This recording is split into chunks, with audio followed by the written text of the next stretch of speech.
A circular arc of radius r carrying current I subtend an angle pi divided by 16 at its center. The radius of a metal wire is uniform. The magnetic induction at the center of circular arc is. आपल्याला magnetic induction find करायचं circular आर्कच्या सेंटरला. Mu 0 दिलेलं आहे तुम्हाला permeability of free space. Sine 90 degree दिलेला आहे 1. हा क्वेश्चन 2024ला आलेला होता, 2023ला पण आलेला होता आणि 2022ला पण आलेला होता. याचे 4 ऑप्शन दिले आहेत. त्यापैकी ए ऑप्शन आहे mu 0 I divided by 32r. B option दिलेला आहे mu 0 I divided by 64r. C option दिलेला आहे mu 0 I divided by 8r. D option दिलेला आहे mu 0 I divided bye 24r. तर या 4 ऑप्शनपैकी या क्वेश्चनचं करेक्ट आन्सर काय असलं पाहिजे, तर आपण याला सॉल्व करूया आणि मग डिसाईड करूया. तर सर्वात पहिले आपल्याला काय दिलेलं आहे, अँगल या ठिकाणी दिलेला आहे आणि हा जो अँगल दिलेला आहे थिटा तो दिलेला आहे पाय डिवायडेड बाय 16 रेडियन इतका दिलेला आहे. ओके, सेंटरला. आता काम करायचं आपल्याला मॅग्नेटिक फील्ड फाइंड करायचं कुठे, सर्क्युलर आर्कच्या सेंटरला. मादी फॉर्म्युला घेऊन टाकू. Magnetic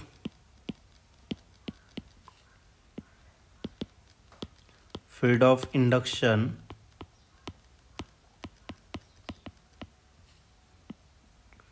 at the center of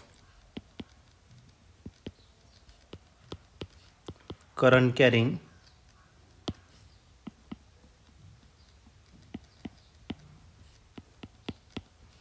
circular arc.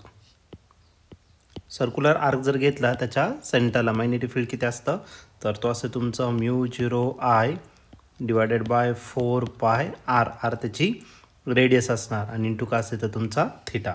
हा झाला तुमचा फॉर्म्युला.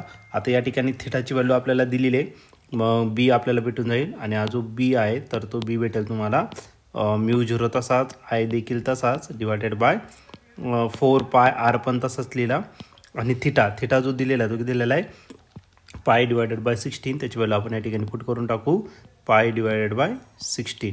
आता नेक्स्ट केसमध्ये इथला पाय आणि इथला पाय काय झाला, कॅन्सल. मग आपला जो बी रिमेनिंग राहणार आहे तो किती राहणार, तर mu 0 I total divided by 16 4 जा. हा 16 4 जा घेतलं 64 होतो, मग झाला 64 आर झाला. ओके, मग आपलं हेच फायनल आन्सर असणार आहे. मग जो मॅग्नेटिक फील्ड सर्क्युलर आर्कच्या सेंटरला तयार होणार आहे जिथे अँगल किती असणार पाय डिवायडेड बाय 16, तर त्याचा आन्सर असेल mu 0 I divided by 64r. Okay, मग या ठिकाणी तुम्ही ऑप्शन जर बघितलं तर ऑप्शन नंबर बी जो आहे तो या ठिकाणी आपला करेक्टली मॅच होतो आहे. म्हणून या क्वेश्चनचं जे करेक्ट आन्सर असणार ते ऑप्शन बी. ऑप्शन बी म्हणजेच काय, mu 0 I divided by 64r.